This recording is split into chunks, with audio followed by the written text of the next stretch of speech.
Bisa perbincangan kembali kami lanjutkan Pak Haryadi ataupun Pak Noriko. Ini jika dibandingkan dengan pemilu 2009 lalu, ini bagaimana kemudian dampak pemilu 2014 terhadap market, terhadap pelaku usaha? Karena untuk 2014 ini hanya ada dua kubu kemudian yang berkompetisi. Ya, ini sih gini, Mbak. Jadi yang membuat excited dari pemilu kali ini kan kembali lagi kepada figur. Kita cuma punya dua figur dengan dengan track record yang sebagian besar masyarakat ketahui dan juga dari gerbong yang dibawa.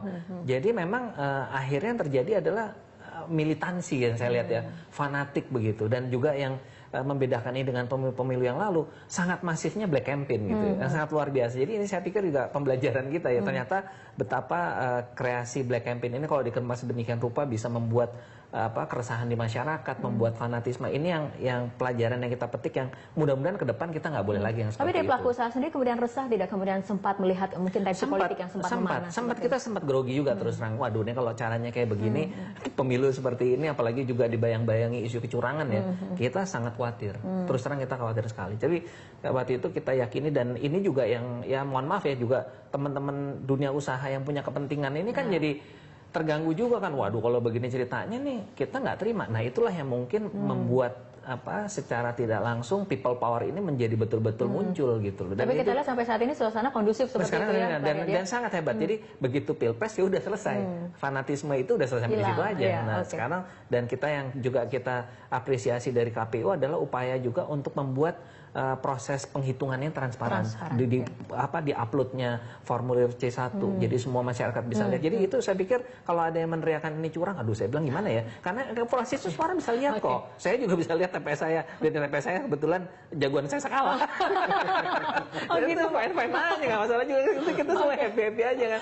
Mas Noriko, dari market seperti bagaimana? Ya kalau kita melihat dengan kondisi sekarang ini bahwa masyarakat Indonesia antusiasmenya untuk ikut memilih itu semakin banyak ya, semakin besar. Jadi kesadaran untuk berpolitik dan juga berdemokrasi itu sudah secara bertahap semakin baik. Tadi juga Pak Haryadi juga sudah menyampaikan hal-hal yang belajar yang baru ya, yaitu ya black campaign. Tapi sebenarnya yang kita lihat ini adalah bahwa demokrasi di Indonesia itu kan masih baru. Ya, tapi kalau kita melihat masyarakat kita yang sudah mulai melek demokrasi, itu kita melihat bagaimana mereka berusaha untuk bisa memilih pilihannya. Ya, jadi yang namanya golput itu sudah semakin berkurang. Dan ini juga menunjukkan bagaimana nanti di pelaku pasar modal bahwa negara ini menjadi semakin dewasa di dalam menjalankan kehidupan berdemokrasi. Dan ini paling penting karena apa? Kalau masyarakat itu sudah sadar berdemokrasi, bagi para investor itu juga menjadi lebih baik. Karena apa?